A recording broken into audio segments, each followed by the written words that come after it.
we got to talk about the next order of business, and that is this Tuesday, right?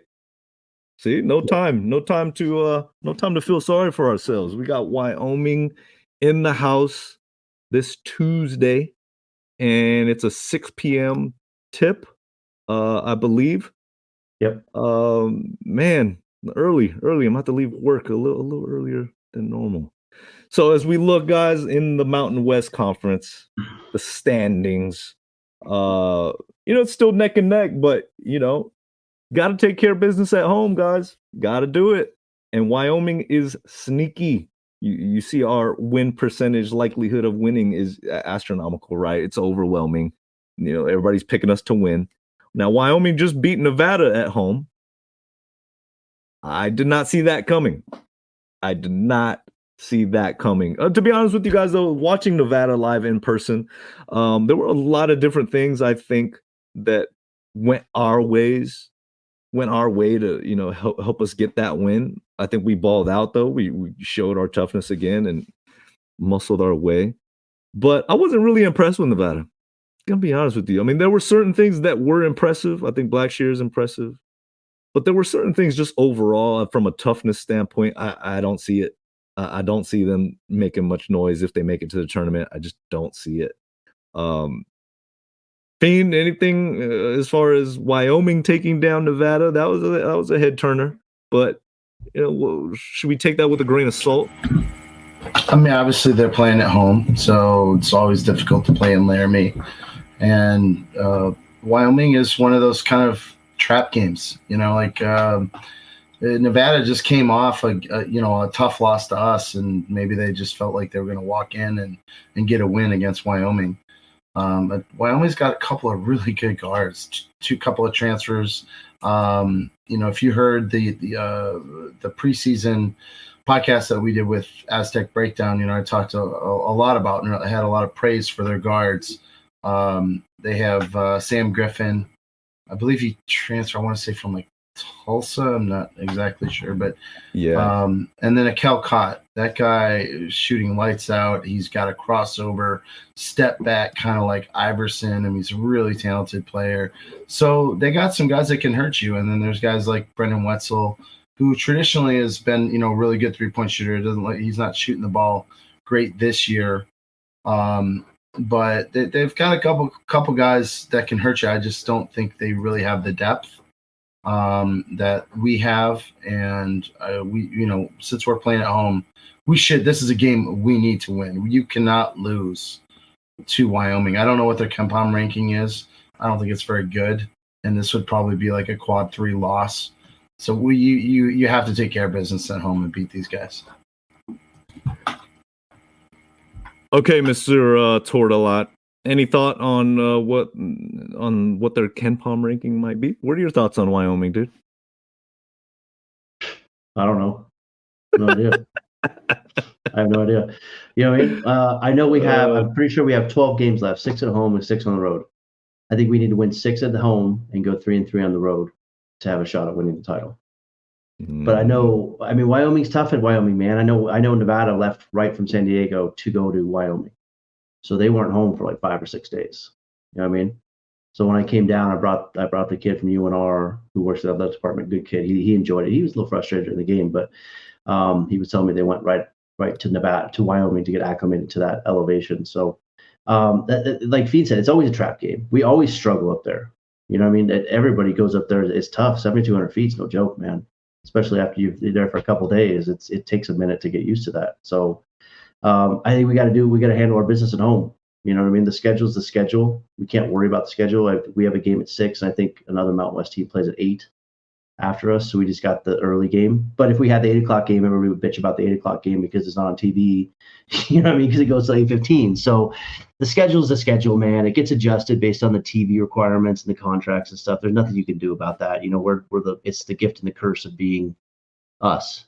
You know what I mean? Everybody wants to watch us on TV. So, but we got to take care of Wyoming, and then we get an extra day to go up to Colorado State, which I don't know. I'll be curious to see how they play. I can't figure out what their deal is, but we got to take care of Wyoming and beat them at home. We got to hold home court here moving forward. We can't really I think if we lose a game at home, we might be in trouble to win the conference. To be honest with you, This Wyoming team has lost 7 games. 6 of their losses have been either away or on a neutral court.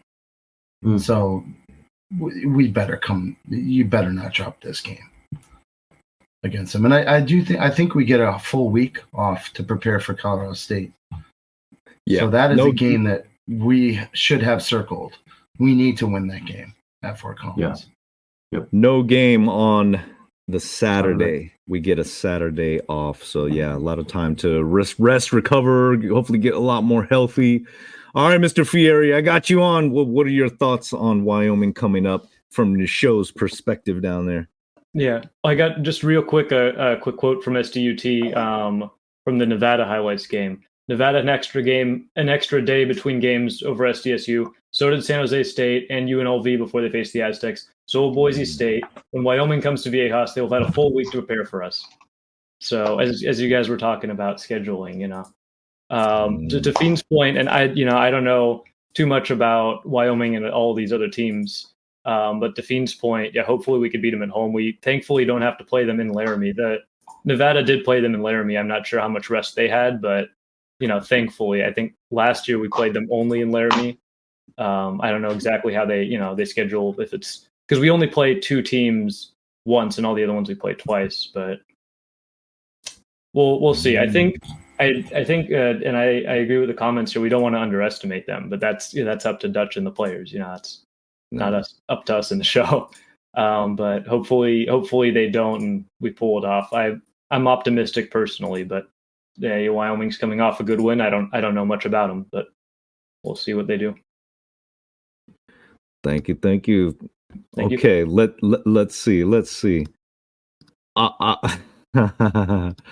Sarah, looking at San Jose to beat New Mexico on Wednesday. San Jose has been so close. They're going to take a close one at some point.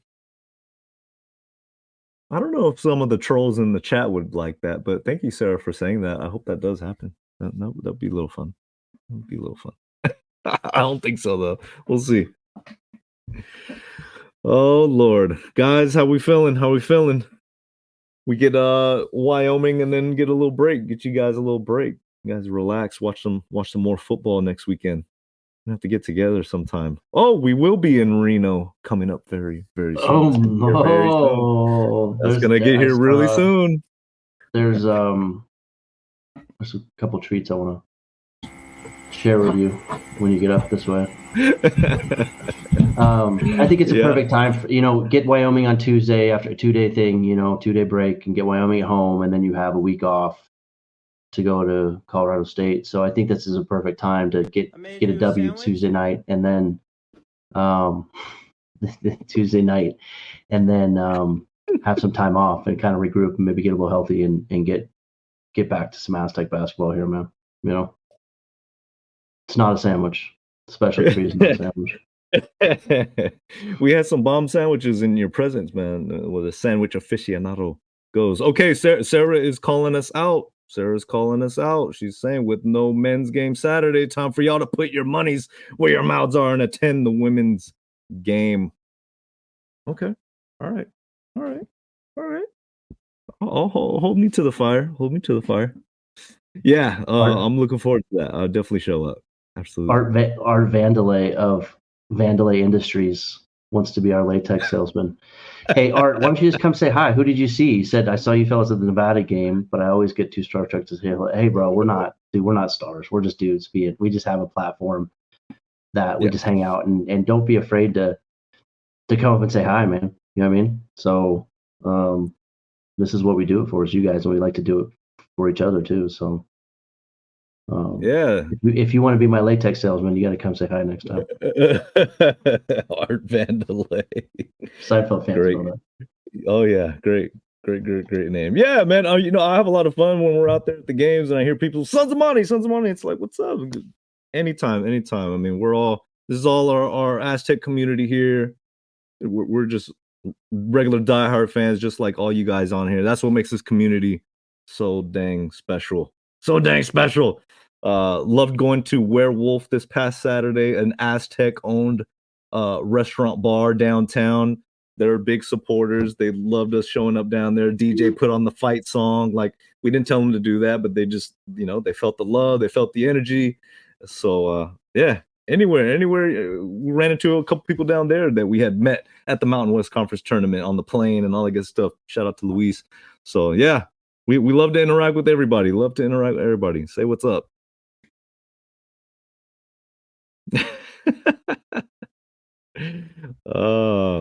Fiend, you're over there muting yourself, dude. You're trying to talk, but you're muted yourself. You can turn your mic back on. It's okay. A little buzz didn't hurt. I wasn't saying anything. I just want to know. Yeah. I want to know how many fans of opposing teams is Fiend going to meet up with at the Mountain West Conference tournament. It seems like it's quite a bit. It's quite a bit. What's the over/under on that? It's gotta be. I think it's probably over 20. I think it's got to be over 20. Obviously, exclude Utah State, but everybody else. You know what I mean? I'm trying to build a community of fans, man. Fans, friendship. I mean, why do we all have to be enemies? I disagree. Nobody's trying to be enemies, but I think you're very familiar with the opposing team, and that's okay. I think you're right. Love. You are a man of the people. Love. Jared Lucas jersey. Yeah, by the way, dude, Jared Lucas would be a fantastic Hawaii 5-0 villain, dude. Like, if there was a main villain.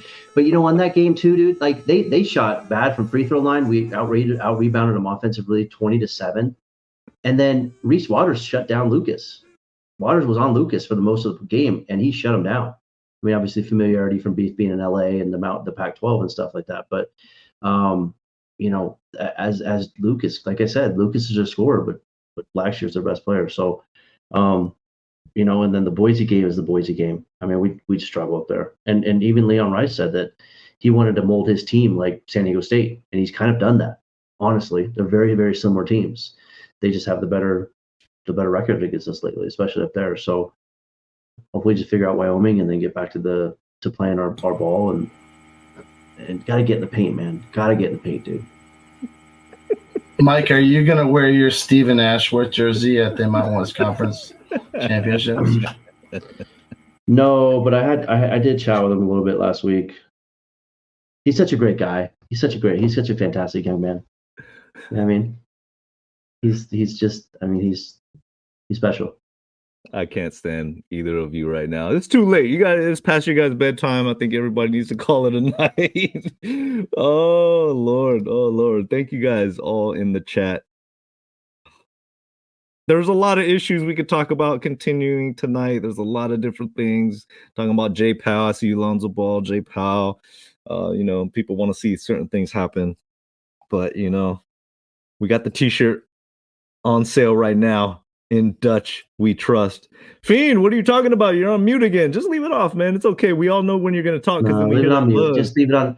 I like to leave it on mute. We know. We hear the buzz. We know Fiend's going to say something. He's going to say something, guys. Just leave it on. Just leave it on mute the rest of the podcast. We're fine. We allotted your amount of talking. Fiend's like, yes, guys. I just want to say one thing before we end the show. What's up, Fiend? Spill it. Come on. No, I was trying to actually post something in the chat. I wasn't trying to talk, so we're good.